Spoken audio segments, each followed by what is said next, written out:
بسم الله الرحمن الرحيم اقرأ باسم ربك الذي خلق.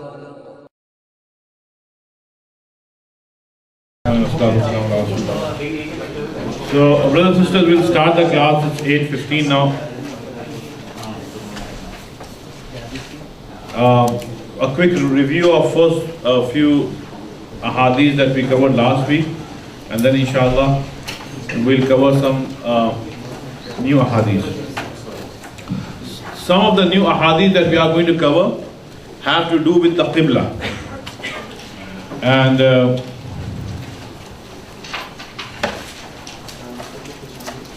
then some other topics. So last week we covered few hadiths. One of the hadith that we covered last week was that Rasulullah sallallahu alaihi wasallam prayed salah with his shoes on. So once Tabi'i asked Anas ibn Malik that did Rasulullah sallallahu alaihi wasallam ever pray salah with his shoes on?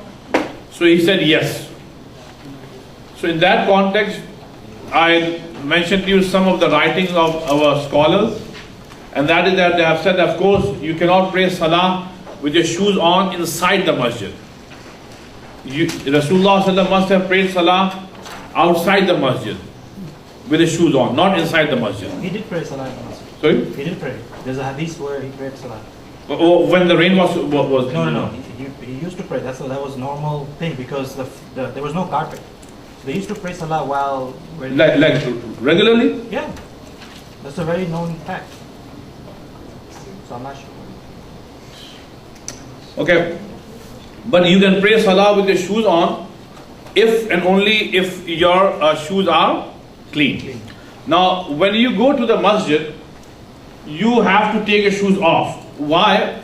Because Allah subhanahu wa ta'ala have made masjid a sacred place, and anything that could bring filth, dirt inside the masjid, that could make it an untidy place. So we have to be careful about it. So I mentioned to you last week that ayah of Quran in which Allah subhanahu wa ta'ala addressed Musa alayhi salatu wasalam when Allah gave him the nubuwwat. Allah subhanahu wa ta'ala said, فَخْلَعْنَا عَلَيْكَ إِنَّكَ بِالْوَادِ الْمُقَدَّسِ طُوَى. That, oh Musa, take your shoes off. And then Allah gave the reason why. إِنَّكَ بِالْوَادِ الْمُقَدَّسِ. You are at a place which is muqaddas, which is sacred. So let's say if you go to Haram of Makkah or Masjid Nabawi right now, and if you were to walk inside Haram, right, with your shoes off, everybody is going to object to you. Even the mutawwad or the caretakers will stop you. They will say, take your shoes off and then come inside. So that is understood. But like when non-Muslims comes to our masjid, we tell them that if you want to come inside, you have to take your shoes off. Okay? And then they ask why. So we have to tell them why. That we make sajda on the ground, right? So we want that place to be completely clean. And since we walk with our shoes and slippers on, so it has dust. If not najasa, it has at least dust. But let's say, my brother and sister, you got an opportunity to pray salah outside, right? Not inside the masjid, outside the masjid, right? So you can pray salah with your shoes on if your shoes are clean, okay? So there is no harm in that. If there is najasa on that, then definitely you have to take them off. When you pray Salatul Janazah, and since the Hanafi point of view is that you should pray Salatul Janazah outside the masjid, not inside. So in that, if it's hot or it's too cold, it's better to have your shoes on. Because I told you last week that Salatul Janazah is not a salah actually. It is a dua that you are making for the maghfirah of the deceased. This is why regarding Salatul Janazah, remember that if you came to pray Salatul Janazah and you saw that the salah is on, Salatul Janazah is on, and you don't have wudu, you don't have wudu, right? And you think that by the time you'll be finished making wudu, the Salat Janazah would finish. So you can pray Salat Janazah without wudu. Because the thing is that by the time you will make wudu, it will be done. Ideally, yes, you should have wudu, right? But if you think that by the time this is why in Salat Janazah we have to understand that Salat Janazah is a dua. If you do it without the wudu, then you don't read the Quranic ayahs. You just read maybe the Durood Sharif and make dua for. नहीं बेटा उसमें तो besides Surah Fatiha there's no Quranic ayah नहीं. So ये हो गया. So okay, so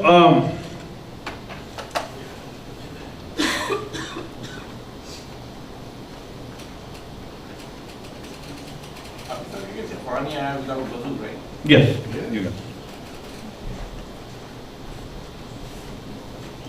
Okay, so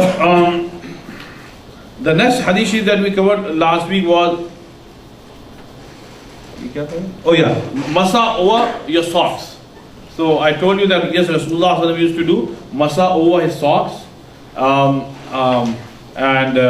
but here some scholars, Sheikh Qardawi and others have given permission that you can do masa over your shoes even.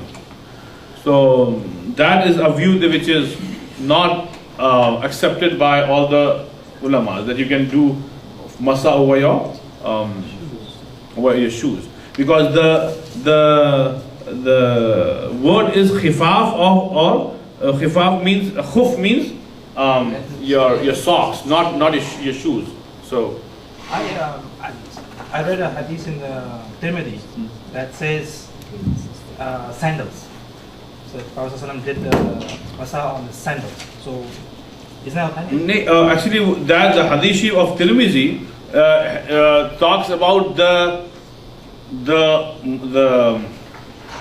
the meaning of that hadith sharif is that he was wearing Rasulullah was wearing socks, right? But on top of socks he was wearing ni'al, meaning sandals. Now remember, it was not even a shoe. Hawai chappal hoti na. Tied up with the strings. Yeah. So instead of taking his ni'al out, Rasulullah just rubbed his hand over the socks plus his ni'al. That's why Imam Qardawi says that you can do masa over your socks. But the rest of the ulamas, and this is, I'm talking about not in this generation, but since the beginning, they are not of this view. That hadith sharif does not mean that you can do masa over your shoes. And plus it was ni'al. So Hawai chappal hoti na. That was not even a shoe. So and remember the principle, brothers and sisters, that when it comes to ibadat, especially salah, we should take that view which is closest to being safe. Ihtiyat. In that, don't go with that opinion that suits your thinking. Because if the salah, if the wuzu is not done properly, then salah will not count. So Yusuf Qardawi have written, Maulana Maududi has also given permission, but these are few ulamas. The rest of them have followed them actually.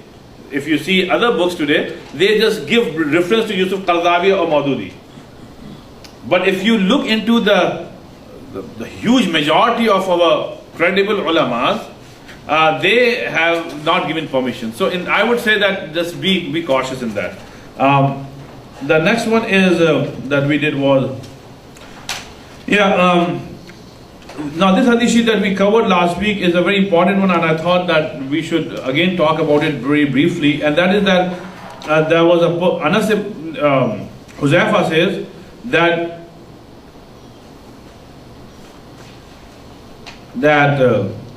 he saw a person praying salah, and that person was not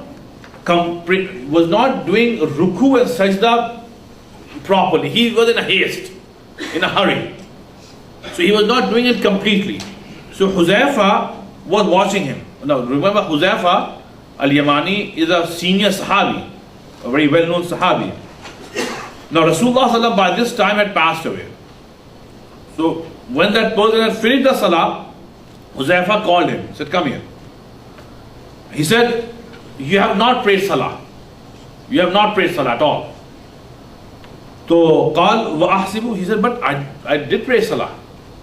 He said, remember, if you were to die today, you will die on ghayra sunnati Muhammad sallallahu alaihi wasallam, meaning you will not die on the sunnat of Rasulullah sallallahu alaihi wasallam, because you are praying salah which is not according to the sunnat of Rasulullah sallallahu alaihi wasallam. The sunnat of Rasulullah sallallahu alaihi wasallam is to pray salah not in a haste, but take your time.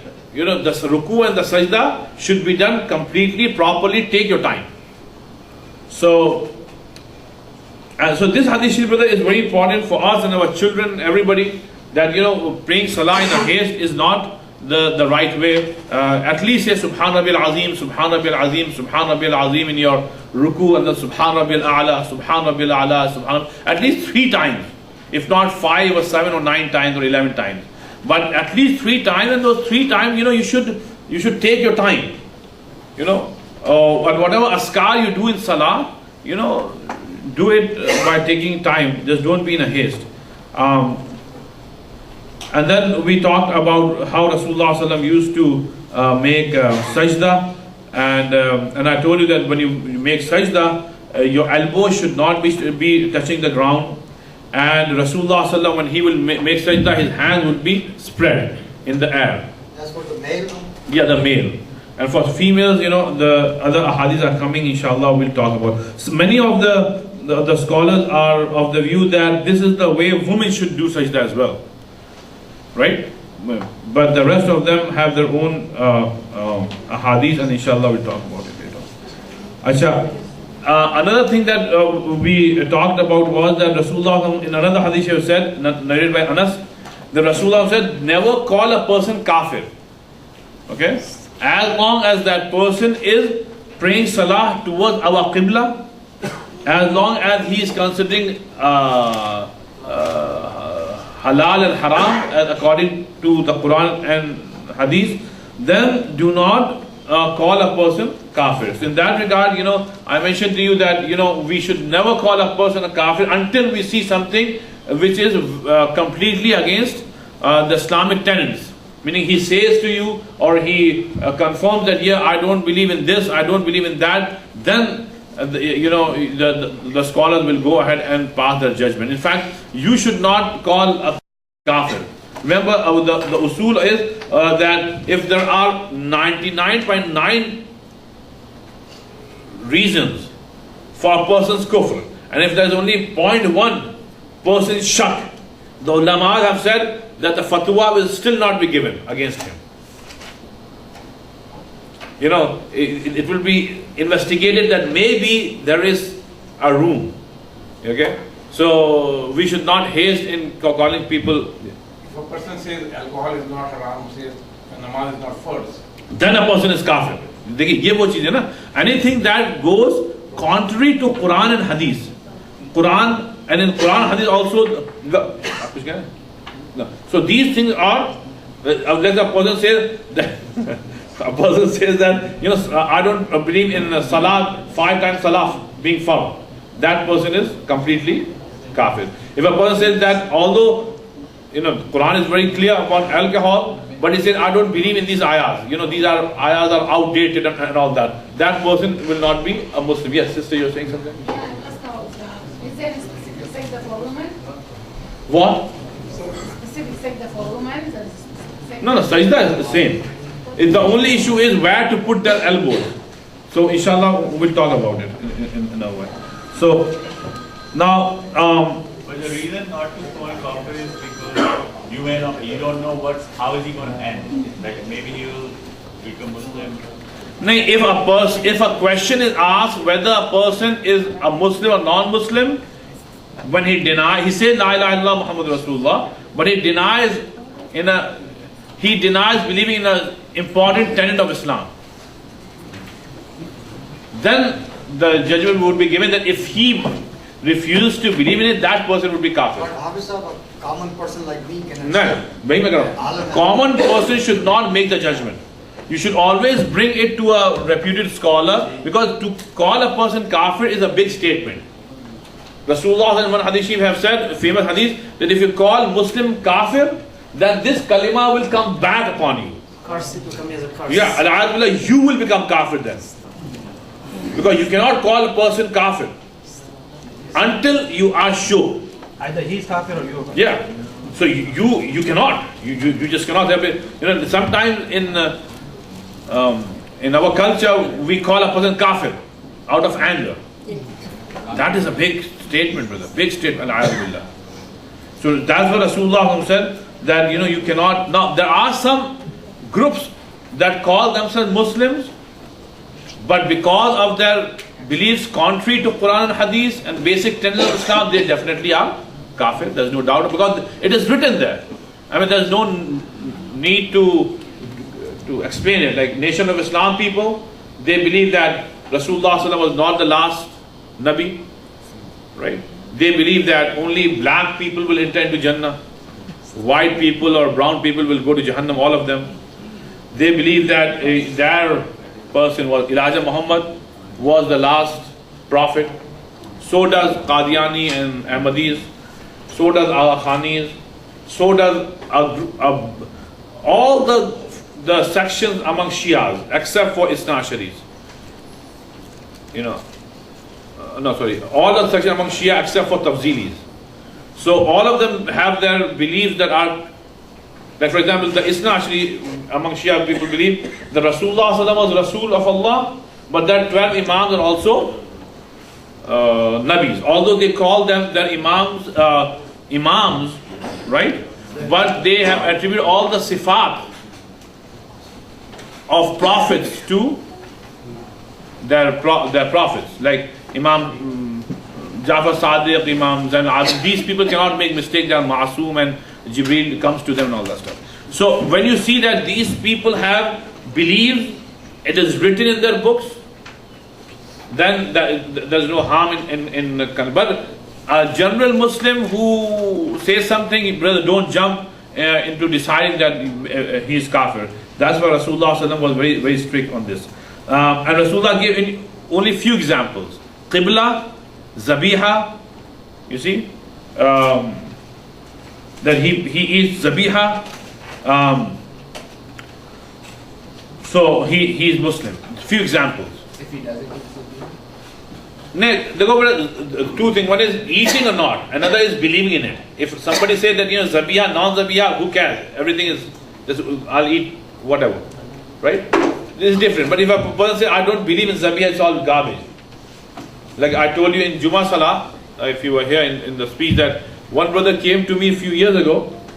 He had a grown-up daughter, 23 years old. She wanted to do hijab.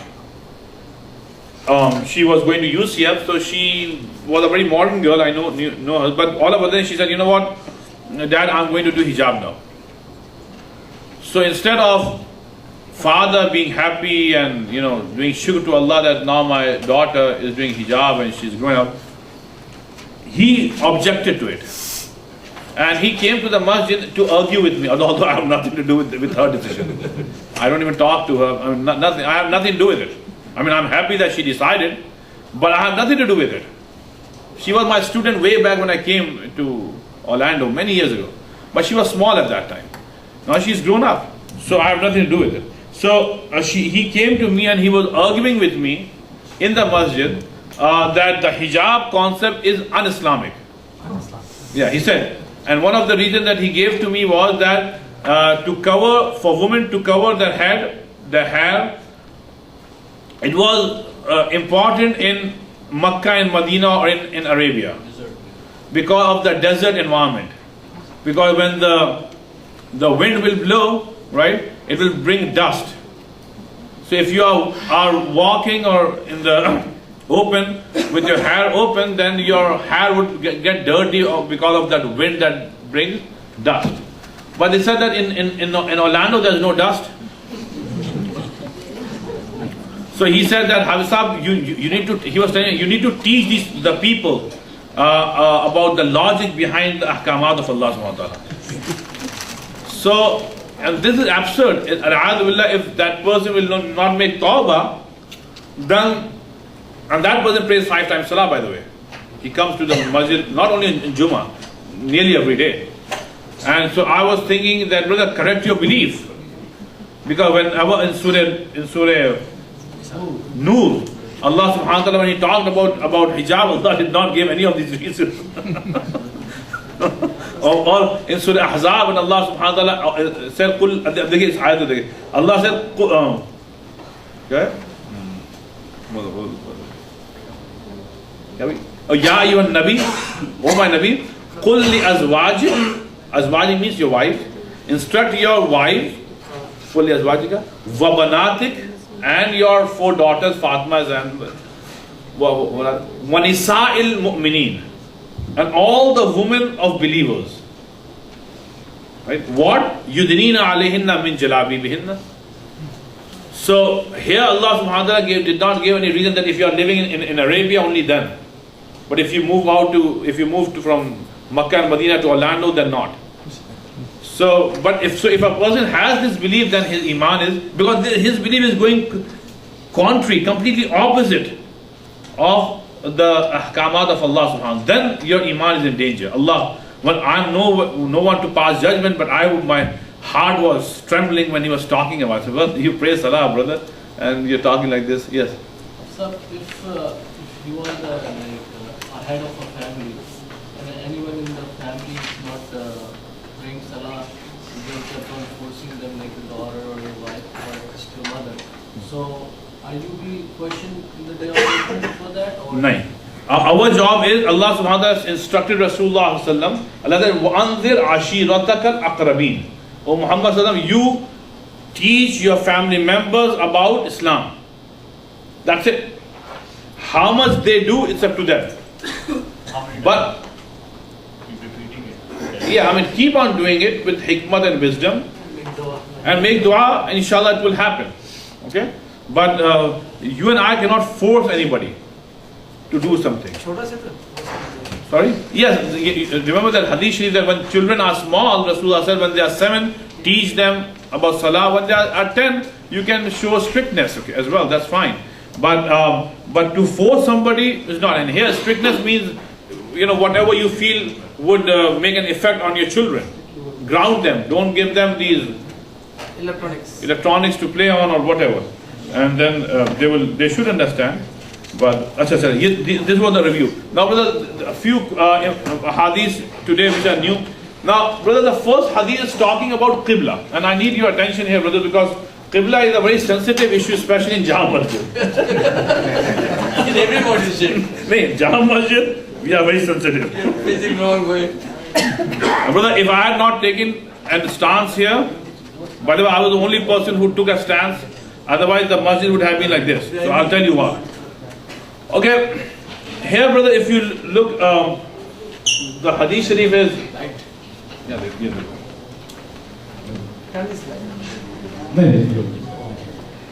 now, hadith number 387. Okay, it says, narrates Anas ibn Malik that Rasulullah said, I have never been ordered to fight the people till they say, they cannot see that. We can see. Okay. Sister, can you read with the lights on? Yeah. Sisters can, their eyesight is good. It's too close. But it's not because of that. It's not properly focused. Yeah, okay, that's it. No, okay, because there's a glare.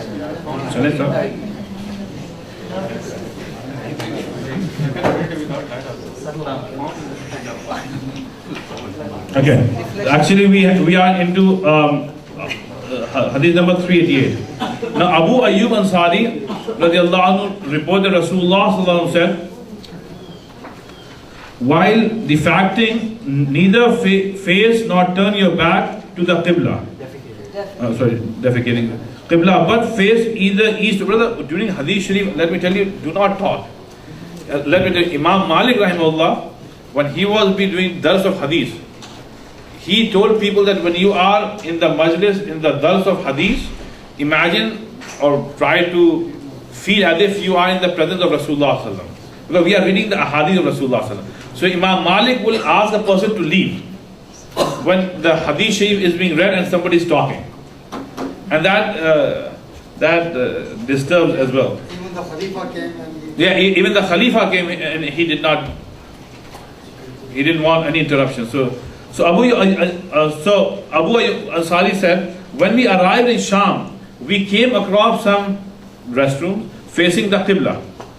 Therefore, we turned ourselves while using them and asked for Allah's forgiveness. Let me read all the hadith because there are many hadith on this and then we talk. Narrated by Ibn Dinar, I asked Ibn Umar, can a person who has performed the tawaf around the Kaaba, Umrah, but has not performed the sa'i between Safa and Marwa, he's still in the state of ihram.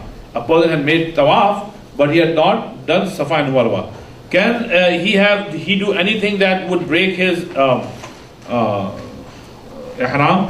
So Ibn Umar replied that Rasulullah sallallahu reached Makkah. He performed the tawaf around the Kaaba 70 and offered 2 rakats of prayer near Maqam Ibrahim, and then performed the tawaf sa'i between Safa and Marwa. And verily Allah's Rasul sallallahu alaihi wasallam,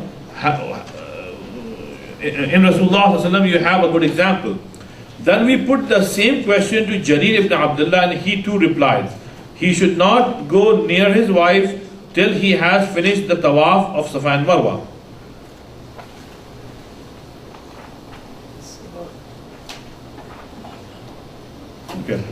Okay, let's talk about actually the Qibla. Okay, the Qibla. Now, my dear sisters, remember the issue of Qibla here. Remember that in Makkah, I'll try to give you a very brief background and then we'll talk about the simt of Qibla, the direction of Qibla. Now, in Makkah, Rasulullah sallallahu was praying salah, Sahaba was praying salah facing where? Baitul Maqdis, Jerusalem. Why? Because Allah till now had not revealed any hukum about the direction of salah. So Rasulullah sallallahu was following Ahlul Kitab, right? Because Kaaba was there, but there were 360 idols there. So Rasulullah sallallahu did not wanted to face Kaaba because it was populated by all mushrikeen and their shirk-based customs. So Rasulullah thought that it is better to follow Ahlul Kitab because at least they're the people of book. So in Makkah, Rasulullah was facing Baitul Maqdis. When he reached Medina Sharif, for 16 to 17 months, Rasulullah kept on facing Baitul Maqdis, Jerusalem. But in Makkah, remember there were no Yahud or Nasara living. In Medina, Jews and Christians were living, especially Jews. So they started taunting that, you have your Kaaba there, which was built by Ismail, the grandfather of Muhammad ﷺ, but still you are following our Qibla, which was built by Ishaq. So they were taunting Rasulullah ﷺ. First, Rasulullah did not take much notice, but when Islam was spreading, with the spread of Islam, this jealousy among Yahud became stronger. And they started taunting Rasulullah more and more. So Rasulullah ﷺ would desire that Allah subhanahu wa ta'ala can change the Qibla from Jerusalem to Makkah. So after 16 or 17 months of praying towards Jerusalem, one day Allah subhanahu wa ta'ala revealed ayat in Quran, and those ayats changed the Qibla from Jerusalem to Makkah. And those ayats are the first ayats of second Jews, Sayaqulu Sufaha. Right? Sufaha means stupid people.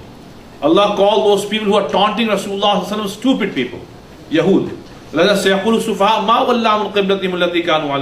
Okay, what happened was when the simt of Qibla was changed from Baitul Maqdis to Makkah, now the same people were taunting that why did Muslims change the Qibla? Ma wallahum. an qiblatihim allati kanu. What made them change? So Allah said, قُلْ لِلَّهِ الْمَشْرِقُ وَالْمَغْرِبِ. To Allah belongs Mashriq and Maghrib, East and West. Wherever you will pray, you will find Allah. Okay? So Allah subhanahu wa ta'ala said, well, Qibla is to uniform people. Okay? But Allah, it's not that Allah exists only on this direction. Allah is everywhere. So, now, in order to respect that direction of Qibla, Rasulullah instructed Sahaba that when they go to their restrooms, first of all, you should make sure that your restrooms are made in such a way that when you are using your restrooms, your restrooms are neither facing Qibla, nor when you are using, your back should be towards the Qibla.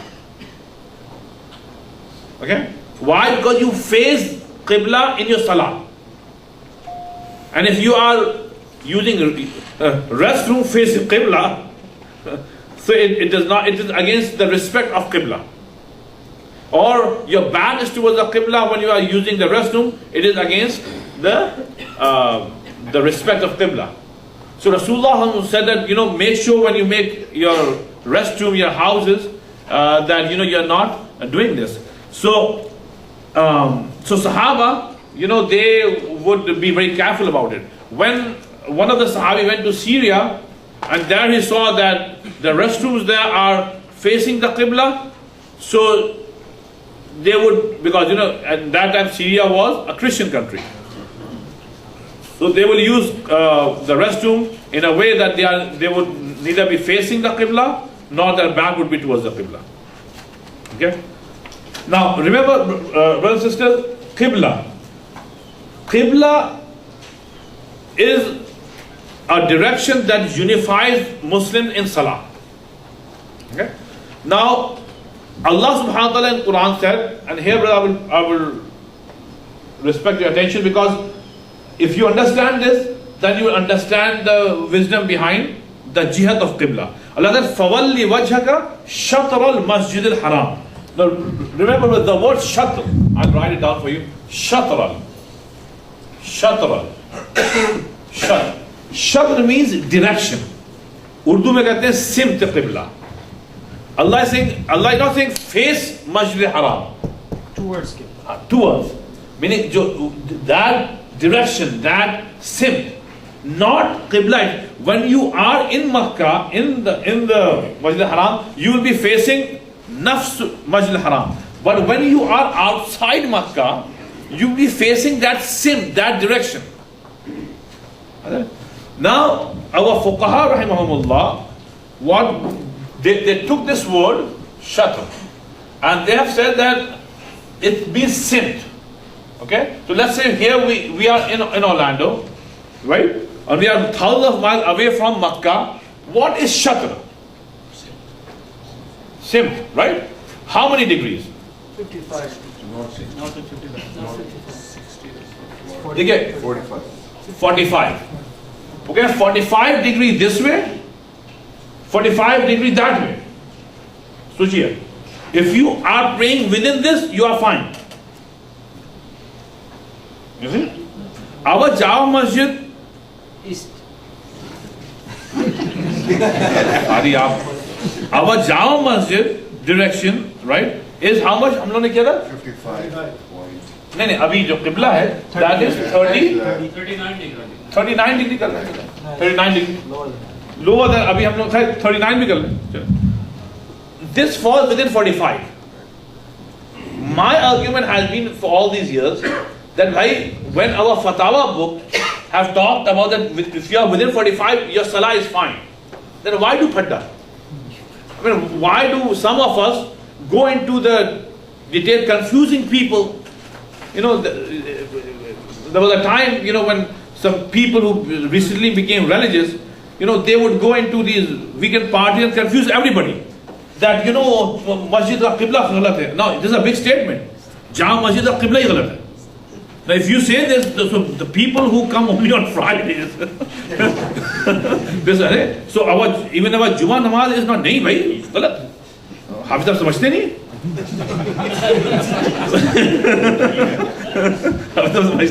So I kept quiet because for a long time, but then one time I was in a gathering and one very nice brother I respect, he brought this up and he was angry. So at that time I became angry, although you will not find me getting angry easily, but that day I became angry. I said, why do you guys do fitna? When our ulama have written 45 degrees, if you are within 45 degrees, you are fine. And our Masjid Qibla is within 45 degrees.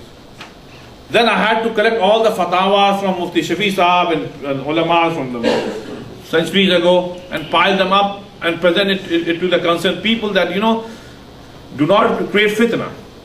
We fall within 45 degrees, fine, just come, pray salah, leave. Your salah would be accepted, there's no need. Some people in our masjid, they come, they pray salah behind the imam, and when they are praying sunnah, this is the qibla, they go like this. That creates confusion. And some youngsters will say, Hafza, why is the uncle praying?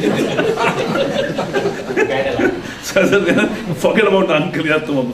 So this is something that, remember Allah in Quran said, Wal fitnatu ashaddu min al-qatl. Try not to create any fitna. Okay. But some people do create fitna. So this is why, we have to be very mindful whenever we say this is haram or this is wrong. Somebody noticed, look at the sunrise on winter time and sunrise of the summertime. Look at the difference. 15 degrees. Look at this, the direction of the sun coming out in winter time and summertime. Yeah. It's about 45 degrees. In summertime, the sun is coming out there, in summer it will come out from west. The sun doesn't give us direction. Directions from the I'm talking from your house, sunrise. Let's not go into the debate again. Okay, the thing is that even if you take that, right, we still fall within that. So isliye, the bottom line is no fitna. I always give you, brothers and sisters, this, I don't know how many of us do understand, that the most sacred monument in the whole world for Muslims is what? Kaaba Sharif, right? When Kaaba was rebuilt at the time of Rasulullah sallam by Mushrikeen, here is Kaaba, right? Here is Kaaba, right? And when Rasulullah became a Rasul and he told Aisha that when these Mushrikeen were rebuilding Kaaba, they made a mistake. And that made this Hatim part should be was a part of Kaaba. So it should have been like this. Yeah, it was not a cube. It was a arch. Yeah, arch. So it should be Hatim was a part of Kaaba. So but they left it. So Aisha said, "O Prophet of Allah," and this is in Medina. Rasulullah is talking in Medina when Uhud, Khandaq, all of these have taken, and in fact Fatih Makkah had taken place. So after that, so she said, "O Prophet of Allah, if you order, Sahaba would demolish this wall and will include Hatim inside Kaaba. Finished." But what Rasulullah said is amazing. Aisha, I don't want fitna. I don't want fitna. So Rasulullah said, leave it. No problem. Right? Brother, this is the concept that Rasulullah wanted to give us. On these issues, do not fight. If something is permissible, right, then do not try to enforce your view. So Rasulullah told Aisha, no, Aisha, don't enforce your view. I could have told Sahaba to do this, but this might cause fitna. Because Kaaba Sharif was the most sacred thing at that time as well as now. So some of them were new to Islam. Rasulullah said they might object and that might divide Sahaba. So I don't want any fitna. So isliye, we should not, so we should not be, some of the people have this mentality and they just make it a big issue all the time. So this is one. So the next hadith, brothers and sisters, is this. Narrated 390, right? 390 is that Mujahid, someone came to Ibn Umar and said, here is Rasulullah entering Kaaba. Ibn Umar said, I went there, but the Prophet had come out of the Kaaba. Meaning, brother, sometimes the door of Kaaba itself would open. people will open it. And on such occasion, Rasulullah sallam entered into the Kaaba itself. So this Sahabi ibn Umar said, I went there a little bit late. So Rasulullah had went inside and had come out. I found Bilal standing between the two doors. I asked Bilal, did Rasulullah pray inside Kaaba? So Bilal said, yes. He prayed 2 rakats between the 2 pillars, which are at your left on entering the Kaaba. Then Rasulullah came out and offered 2 rakat facing the Kaaba itself. So Rasulullah prayed 2 rakat inside Kaaba, right, and 2 rakat outside. Now, may Allah give you and me the opportunity to go inside Kaaba, because remember, sometimes it's just luck. Sometimes you go for Umrah or Tawaf, and all of a sudden the Shurta will come, and they will just open the door to clean, and sometimes they let you come in. Okay? So it's rare, but if you are one of the fortunate person, so you'll be nice. You know, brother, in Medina Sharif, one of my grandfather's brother, so he's my grandfather, his name is Mona Haider. He lived in Medina from 1940s till he died in 1991 or something. So he would clean the masjid when there was no oil. I mean, this royal family in Saudi Arabia was, well, yeah. So what happened was that he would clean, clean Masjid Nabawi, and he would not be paid, and he never wanted to get paid. He had a small shop of Idr, perfume, right? And next to Masjid Nabawi. And he had the honor, imagine this. My dad used to tell me that he had the honor of going inside Rawza of Rasulullah sallam, and cleaning that area for years. Not only 1 or 2 years, for years. So when the oil came and the Saudi government became so rich, they still kept on using him. And he always considered this to be his biggest honor to go. And so sometimes somebody from my family would go to Medina during Hajj, so he would take 1 or 2 members inside. My dad also went to Medina, but he didn't have the opportunity to go inside. One of my nana, my grandfather from my mom's side, he got the honor of going inside with him. So this is a big honor. Similarly, if you get the honor of going inside Kaaba, the door is open and somebody lets you in, pray 2 rakat inside quickly. Facing out. Because, You pray facing out. Anyway, yeah, aapko andar ho yaar. Yeah. You are inside. This is a question that somebody asked. You face the western wall. Yeah, the thing is that here he said that between 2 pillars. Okay? When you enter, he said the pillar would be on the left pillar, right? And so here, this is how Rasulullah prayed. But, if you go inside, it should not be just for sightseeing. You go, pray 2 rakat of salah, and then when Rasulullah came out, Rasulullah prayed 2 rakat again. The Qibla was right in front of Rasulullah. Now, Ibn Abbas says that when Rasulullah entered the Kaaba, he invoked Allah in each and every side of it, meaning he prayed, made dua and did tasbih of Allah subhanahu wa ta'ala. Now, Ibn Abbas said that, well, I don't think Rasulullah prayed. So maybe Ibn Abbas did not see Rasulullah praying. So that's his own view. And offered 2 rakats facing Kaaba when Rasulullah said that this is the Qibla. Now narrated Bara ibn Azib that Rasulullah prayed facing Bayt al-Maqdis for 16 or 17 months, but he loved to face Kaaba at Makkah. So Allah revealed, verily we have seen the turning of your face to the heaven. So the Prophet faced the Kaaba, and the fools among the people, namely the Jews, said, what has turned them from their Qibla, Bayt al-Maqdis, which they formerly observed? Allah revealed, say, to Allah belongs the east and the west. He guides whom He will to a straight path. A man prayed with the Prophet facing the Qibla and went out. He saw some of the Ansar praying the Asr Salah with their faces towards Bayt al-Maqdis.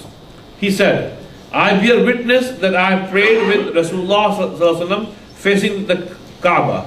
So all the people turned their faces towards the Qibla. Now this masjid is called Masjid Qibla. I think all of you who have been there to Medina must have witnessed it. So this happened when they were in Asr Salah. Okay. Now the first thing, brother, this hadith, if you look up there, is that Allah subhanahu wa ta'ala here says that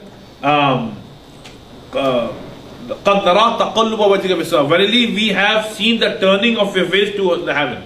What does that mean is that between these 16 to 17 months, right, Rasulullah will often look towards the sky in anticipation of a wahi that would change the Qibla, right? So if you read the whole ayah, قَدْ نَرَى تَقَلُّبَ وَجْهِكَ فِي السَّمَاءِ, then other فَلَنُوَلِّيَنَّكَ قِبْلَةً تَرْضَاهَا. So now Allah says, I have decided to change the Qibla, the direction of the Qibla to the direction that you want, that Rasulullah wanted. So Mufassir rahimahullah have written that in this ayah there's such a big honor to Rasulullah that Allah said, Qiblatan tarda, that would please you, that you wanted. Okay? And which is from Baitul Maqdis to Baitullah.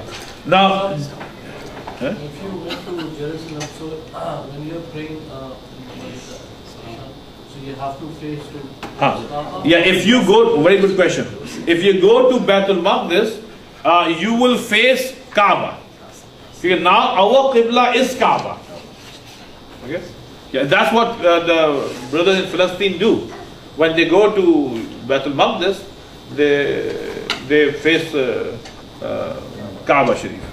Now Jarir ibn Abdullah says, hadith number 393, the Rasulullah used to pray optional and non-obligatory prayer while riding on his mount Rahila, wherever it turned, and whenever he wanted to pray the compulsory salah, he dismounted and prayed facing the Qibla. Meaning when you are riding, when Rasulullah was riding on a camel, you know, Rasulullah would pray nafil salah. So remember the direction would keep on changing. You know, the camel is moving, and so the direction is changing. Sometimes it would be towards Qibla, sometimes it will not be towards Qibla. So Rasulullah will pray nafil salah. But when it comes to farz salah, Rasulullah will stop the camel, will come down and face towards the Qibla. So that answers your question. Somebody asked about farz salah while praying, while driving. That while driving you cannot pray farz salah.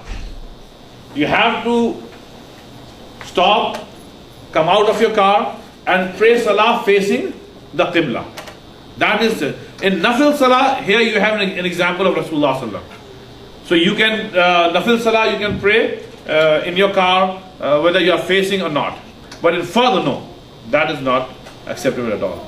So hadith number 394, narrated by Abdullah, that Rasulullah sallallahu said, I do not know whether he said, Abdullah said that the Prophet prayed, and when he finished the prayer he was asked, O Prophet of Allah, has there been any change in the prayer? He said, what is it? The people said, you have prayed so and so, so much and so much. So Rasulullah bent his legs facing the Qibla and performed two sajda. This is called sajda saw. And finished his salah with taslim by turning his face to right. When he turned his face to us, he said, if there had been anything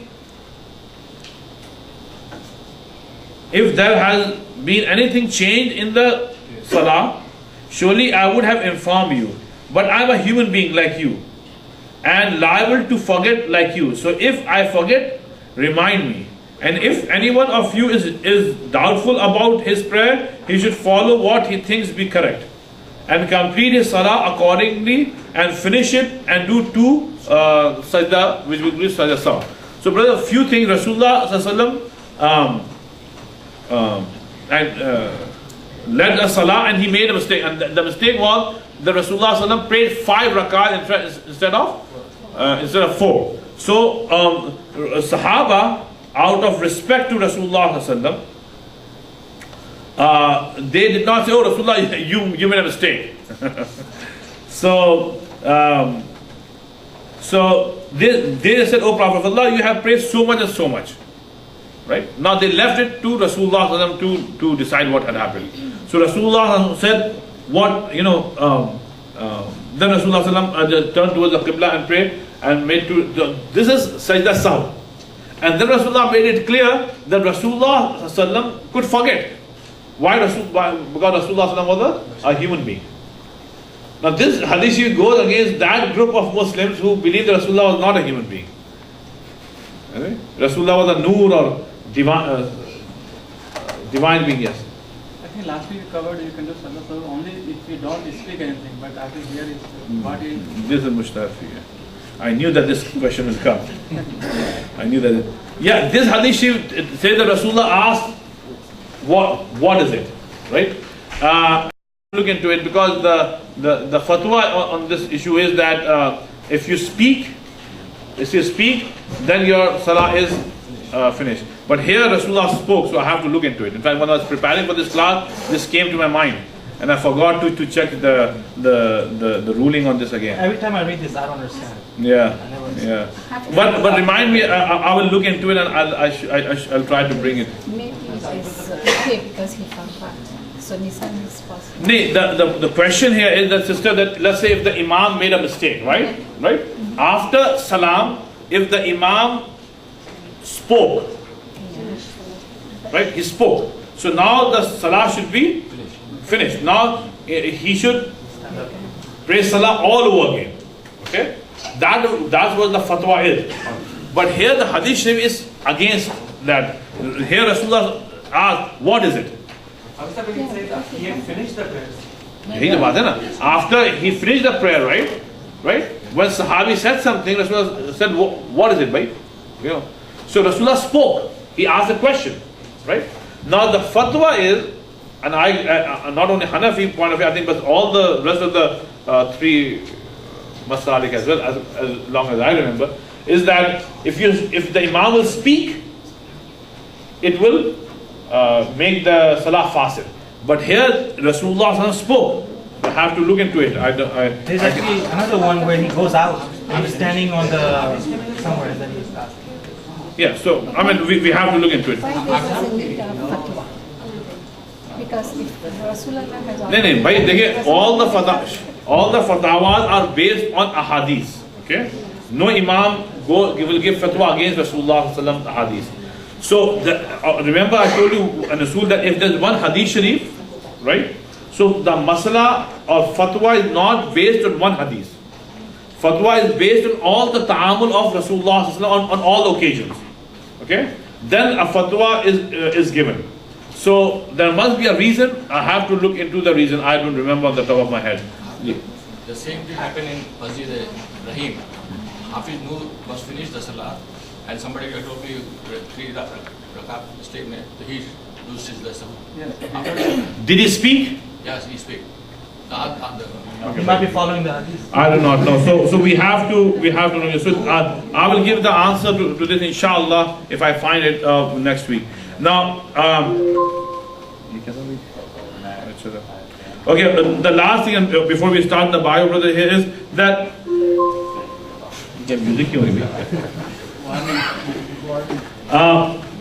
Now the correct way of doing sajda sahw, brother, is there are 2 ways of doing sajda sahw. This hadith sharif, right? Of course, it's a Bukhari sharif. Hadith sharif is sahih. Here Rasulullah sallam just turned his direction back towards the qibla, right? And then he made 2 sajda, and then taslim finished, right? So Imam Shafi and all them, they say that this is one way of doing sajda sahw. If you do it, it's fine. But then a group of scholars, since the beginning, they have given another method of doing sajda sahw, and that is that you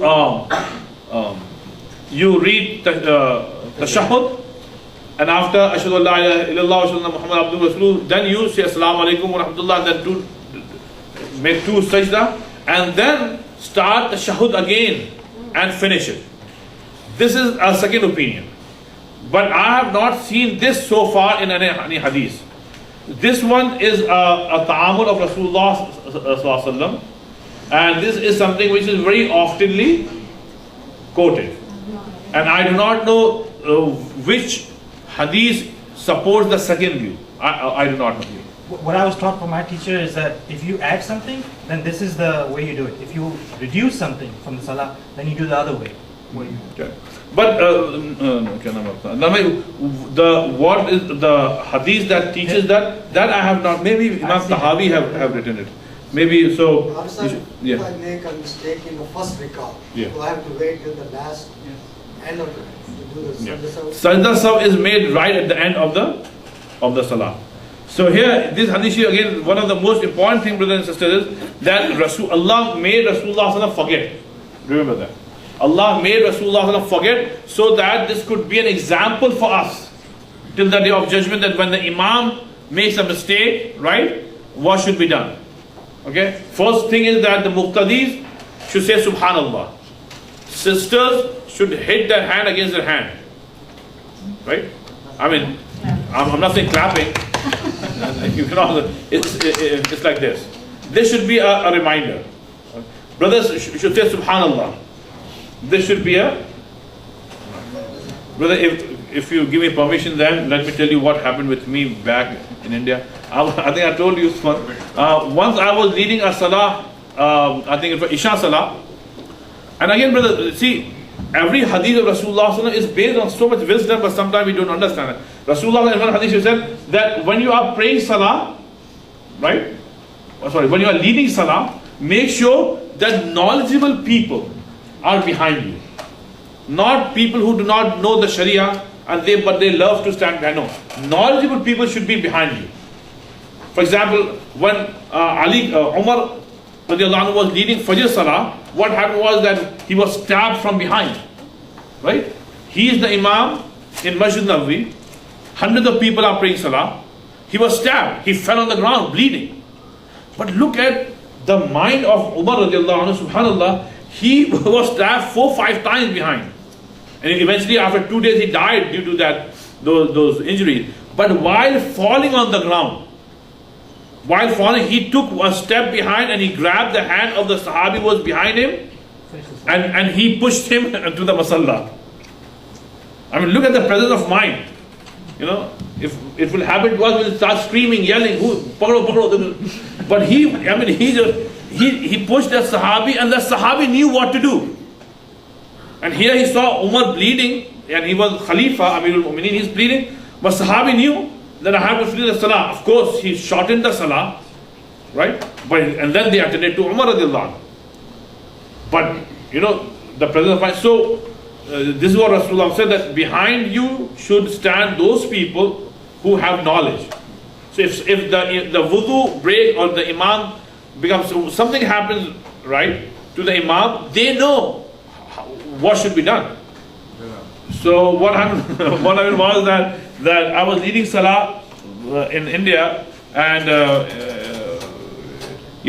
my wudu broke, so I said what to do. So there was this man was standing behind. I took one step behind and I grabbed him by his hand and I pushed him towards the Musalla.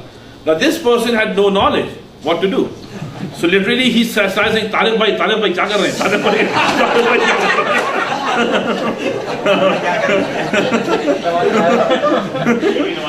अबे हमने कहा भाई छोड़ो भाई अब तो खत्म हो गया भाई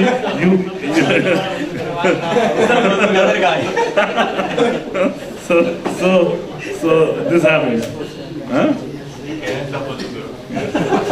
So inshallah we'll continue. Inshallah I'll try to bring the answer to those questions, 2 questions inshallah next week if I find them. May Allah subhanahu wa ta'ala accept. Look into it, because the fatwa on this issue is that if you speak, then your salah is finished. But here Rasulullah spoke, so I have to look into it. In fact, when I was preparing for this class, this came to my mind, and I forgot to check the ruling on this again. Every time I read this, I don't understand. Yeah, yeah.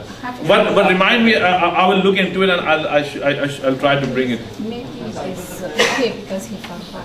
So Nisan is possible. The question here is that, sister, that let's say if the Imam made a mistake, right? Right? After Salam, if the Imam spoke, right? He spoke. So now the Salah should be finished. Now he should pray Salah all over again. Okay? That's what the fatwa is. But here the Hadith Sharif is against that. Here Rasulullah asked, what is it? He had finished the prayer. After he finished the prayer, right? Right? When Sahabi said something, Rasulullah said, what is it, right? You know. So Rasulullah spoke. He asked a question, right? Now the fatwa is, and I not only Hanafi point of view, I think, but all the rest of the three Masalik as well, as long as I remember, is that if the Imam will speak, it will make the Salah fasid. But here Rasulullah spoke. I have to look into it. There's actually another one where he goes out and he's standing on the somewhere and then he's asking. Yeah, so I mean we have to look into it. Why there doesn't need a fatwa? Because if Rasulullah has already... all the fatwas are based on ahadith. Okay? No Imam will give fatwa against Rasulullah sallallahu ahadith. So remember I told you an usul that if there's one hadith sharif, right? So the masala or fatwa is not based on one hadith. Fatwa is based on all the ta'amul of Rasulullah sallallahu on all occasions. Okay? Then a fatwa is given. So there must be a reason. I have to look into the reason. I don't remember on the top of my head. Yeah. The same thing happened in Masjid Rahim. Hafiz Noor was finished the Salah and somebody told me 3 rakat mistake mein, so he used his lesson. Did he speak? Yes, he speak. He might be following the hadith. I do not know. So we have to know. So I will give the answer to this inshallah if I find it next week. Now,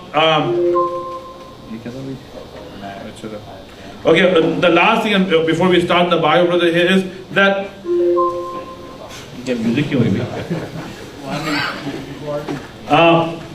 now the correct way of doing sajda saw is there are two ways of doing sajda saw. This hadith sharif, right? Of course, it's a Bukhari sharif, hadith sharif is sahih. Here Rasulullah sallallahu just turned his direction back towards the qibla, right? And then he made 2 sajda, and then taslim finished, right? So Imam Shafi and all them, they say that this is one way of doing sajda saw. If you do it, it's fine. But then a group of scholars since the beginning, they have given another method of doing sajda saw, and that is that you read the shahud, and after ashhadu an la ilaha illallah wa ashhadu anna muhammadan abduhu wa rasuluh, then you say assalamu alaikum wa rahmatullah, and then make 2 sajda, and then start the shahud again and finish it. This is a second opinion, but I have not seen this so far in any hadith. This one is a ta'amul of Rasulullah sallallahu alaihi wasallam, and this is something which is very oftenly quoted. And I do not know which hadith supports the second view. I do not know. What I was taught from my teacher is that if you add something, then this is the way you do it. If you reduce something from the salah, then you do the other way. Okay. But what is the hadith that teaches that I have not. Maybe Imam Tahawi have written it. Maybe so. If I make a mistake in the first rakah, so I have to wait till the last end of it to do the sajda saw. Sajda saw is made right at the end of the salah. So here, this hadith again, one of the most important things, brothers and sisters, is that Allah made Rasulullah forget. Remember that. Allah made Rasulullah forget so that this could be an example for us till the day of judgment, that when the Imam makes a mistake, right, what should be done? Okay. First thing is that the muqtadis should say Subhanallah. Sisters should hit their hand against their hand. Right? I mean, I'm not saying clapping. You can also, it's like this. This should be a reminder. Brothers should say Subhanallah. This should be a... Brother, if you give me permission, then let me tell you what happened with me back in India. I think I told you once I was leading a salah, I think it was Isha salah. And again, brother, see, every hadith of Rasulullah is based on so much wisdom, but sometimes we don't understand it. Rasulullah in one hadith he said that when you are praying salah, right? When you are leading salah, make sure that knowledgeable people are behind you. Not people who do not know the Sharia but they love to stand behind. No. Knowledgeable people should be behind you. For example, when Umar was leading Fajr Salah, what happened was that he was stabbed from behind. Right? He is the Imam in Masjid Nabawi. Hundreds of people are praying Salah. He was stabbed. He fell on the ground bleeding. But look at the mind of Umar radiallahu anhu, subhanallah. He was stabbed 4-5 times behind. And eventually after 2 days he died due to those injuries. But while falling on the ground, he took a step behind and he grabbed the hand of the Sahabi who was behind him and he pushed him to the Masalla.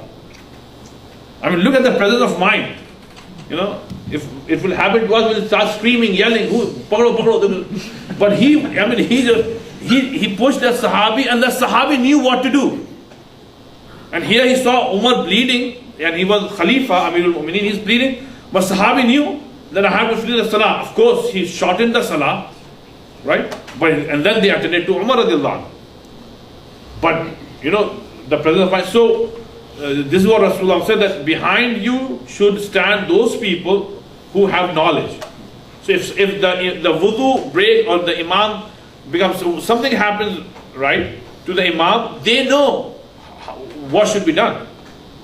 So what happened was that I was leading Salah in India and you know, my wudu broke, so I said what to do. So there was this man was standing behind me. I took one step behind and I grabbed him by his hand and I pushed him towards the Musalla. Now this person had no knowledge what to do. So literally he started saying, Tariq bhai, kya kar rahe hain? Tariq bhai, Tariq bhai, kya kar rahe hain?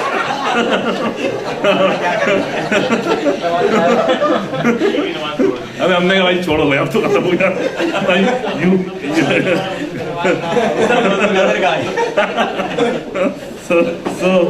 so this happened, huh? So inshallah we'll continue. Inshallah I'll try to bring the answer to those questions, 2 questions inshallah next week if I find them. May Allah subhanahu wa ta'ala accept. So quickly we have 13-14 minutes. Usman, we'll start Usman radiallahu anhu's bio. And we finished Umar radiallahu anhu saying, and today we'll do his bio. Now Usman radiallahu anhu's life needs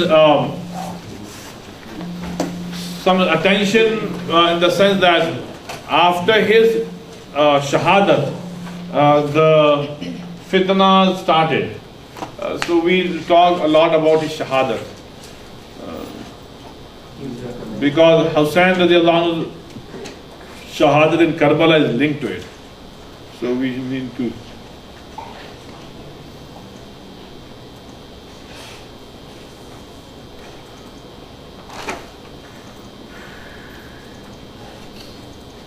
Okay. So Usman radiallahu anhu. Now Usman radiallahu anhu was born in year 577 and he died in year 556. So you see that Alhamdulillah, Allah gave him a very long life. So Usman radiallahu anhu was one of the companions of Prophet sallallahu alaihi wasallam. He played a major role in the Islamic history, and as he was the 3rd Khalifa. Now Usman radiallahu anhu was linked to Rasulullah sallallahu alaihi wasallam. He was born in the Umayyad clan of Makkah, a powerful family of the Quraysh tribe. Remember, Rasulullah belonged to the Banu Hashim clan, right? And he belonged to Banu Umayyad clan. So, but they were the same family. Okay. Now, he was. I remember Quraysh were kind of ruling over Makkah. Now, remember, in those days, there are few things that if you would do, you would be the leader. First thing was, if you were in charge of taking care of Hujjaj, right? Even before Rasulullah, Hajj used to take place, although everything was done wrong, but they used to call it Hajj. So Quraysh were the one who would give water and food and everything to Hujjaj. So they were the most respectable family. So Rasulullah belonged to Quraysh as well as Usman. So he was a companion of Rasulullah sallallahu, and he assumed the role of the Khalifa of the Muslims. Now, he was 65 years old, right, when he took the leadership. Under his leadership, the empire expanded to Fars, meaning Iran, and to Khurasan, which is present-day Egypt, Afghanistan, in 651, and the conquest of Armenia began in front. Some of Usman's notable achievements, inshallah, will go into his economic achievements and all that. Okay, now early life. Now let's talk about early life. Now Usman was born in Taif, so he was not born in Makkah. He was born in Taif, which is situated on a hill. If you have been, anybody have been to Taif, brothers? Amen. I heard it. You have also been there? Amen. It's beautiful, right? I heard about it. Summer place. Summer place. So I would love to go there because. Huh? Tandoti. Yeah, very cool. In fact, Zaid Khanani just came back from Umrah and he was telling me that it was cold, in Medina? Yeah. But Taif, remember Rasulullah went to Taif from Makkah, right? So I would love to go there, inshallah. So anyhow, so he was born in Taif, and now remember, in those days there was no birthdays written, but it is assumed that it was he was born in summer. So he was born in a wealthy family. His dad, right, Affan, he was a very rich man, and he was a businessman. So he was born into a wealthy Banu Umayyah clan of Quraysh, tribe to Makkah, 7 years after Rasulullah sallallahu alaihi wasallam. Now, so he was, Rasulullah sallallahu was 7 years older in age to Usman radiallahu anhu. So Usman's father Affan died young while traveling abroad, but left a large inheritance to Usman. Now Usman followed the same profession as his father, and his business flourished, making him one of the wealthiest men among the Quraysh tribe. Okay, so his conversion to Islam. Now Usman was an early convert to Islam, and it is said to have spent great amount of wealth on charity. Therefore, he gained the title of Usman al-Ghani, Usman Ghani, which means Usman the giver. On returning from a business trip to Syria in 1611, Usman found out that Rasulullah had declared his mission, meaning Rasulullah had declared that he is the Nabi of Allah subhanahu wa ta'ala, and now Rasulullah calling people towards Islam. After a discussion with his friend Abu Bakr, Usman decided to convert to Islam, and Abu Bakr took him to Rasulullah, whom he declared his faith. Usman then became the fourth male to convert to Islam. So he was the fourth male. After Ali, Zaid, and Abu Bakr. So he was the fourth one. His conversion to Islam angered his clan, the Banu Umayyah, who strongly opposed Rasulullah's teaching. The only two people who supported Usman's decision were Saadi, one of his maternal aunt, and Kulthum, who was his stepsister and who had also converted to Islam. Because of his conversion to Islam, Usman's wives deserted him, and he subsequently divorced them. Rasulullah then asked Usman to marry his daughter Ruqayya bint bint Muhammad sallallahu alaihi wasallam. Remember, Ruqayya will die early. So he was the fourth person to accept Islam. Now migration to Ethiopia or Abyssinia. Usman and his wife Ruqayya migrated to Ethiopia, which was called Abyssinia before. Remember, at that Rasulullah gave permission that whoever would like to go to Abyssinia can go. So Usman went, along with 11 men and 11 women, all Muslims. As Usman already had some business contacts in Abyssinia, he continued to practice his profession as a trader. He worked hard and his business soon flourished there in Ethiopia as well. After 2 years, the news had spread among the Muslims in Abyssinia that the Quraysh of Makkah had accepted Islam. And that persuaded Usman, Ruqayya, and some other Muslims to return back to Makkah. However, when they reached Makkah, it transpired that the news about Quraysh accepting of Islam was false. Some of the Muslims who had come from Abyssinia returned back. But Usman and Ruqayya decided to stay in Makkah. So Usman had started his business afresh. But the contact that he had already established in Abyssinia worked in his favor, and his business prospered once again. So wherever he went, he opened gift shops, and it flourished. So migration to Medina. Now then the migration to Medina happened in 622. Usman ibn Affan and his wife Ruqayya migrated to Medina. They were among the third batch of Muslims who migrated to Medina. On arrival in Medina, Usman radiallahu anhu stayed with Abu Talha ibn Thabit and Banu Najjar.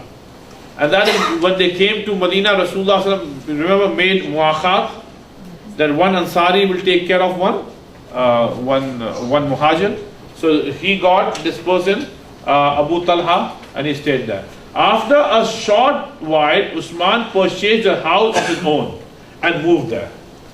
Being one of the richest merchants of Makkah and have amassed a considerable fortune, Usman did not need any financial help from his Ansari brothers, and he brought all his wealth with him to Medina. In Medina, the Muslims were generally farmers and were not very interested in trade, and thus most of the trading that took place in the town was handled by the Jews. Thus there was considerable space for Muslims in promoting trade, and Usman took advantage of this position, soon establishing himself as a trader in Medina. He worked hard and honestly, and his business flourished, soon becoming one of the richest men in Medina. Again, here also. So wherever he went, wealth followed him. Now, life in Medina is 624. Okay, in 624, some Muslims from Medina departed to assist in the capture of Quraysh clan. At this time, Usman's wife Ruqayya suffered from malaria and then caught smallpox. Usman stayed at Medina to look after the ailing Ruqayya and did not join those who left with Rasulullah sallallahu alaihi wasallam. Remember that Usman did not participate in the battle of Badr. But Rasulullah said to Sahaba that although Usman did not come, but he will get the same reward like them. So Ruqayya died during the battle of Badr. Okay?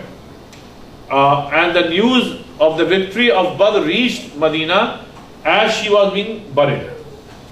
Because of the battle, Rasulullah did not attend the funeral of his own daughter.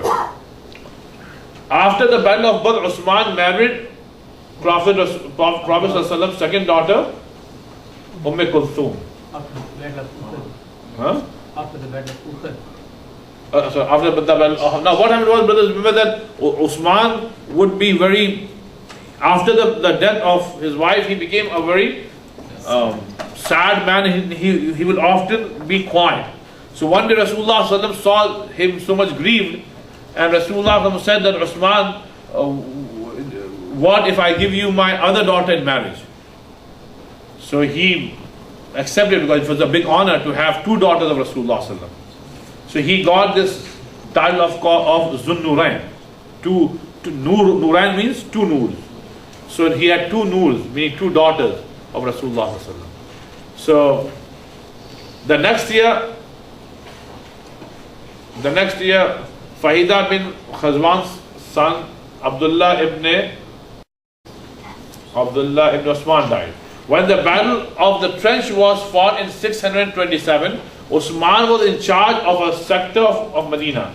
After the battle, a campaign was undertaken against the Jews of Banu Qaynuqa, and when they were taken captive, the question of the disposal of the slaves became a problem. Osman solved the issue by purchasing all the slaves and depositing their price in Baitul Mal. All of these slaves who accepted Islam were set free by Osman radiallahu ta'ala in the name of Allah subhanahu wa ta'ala.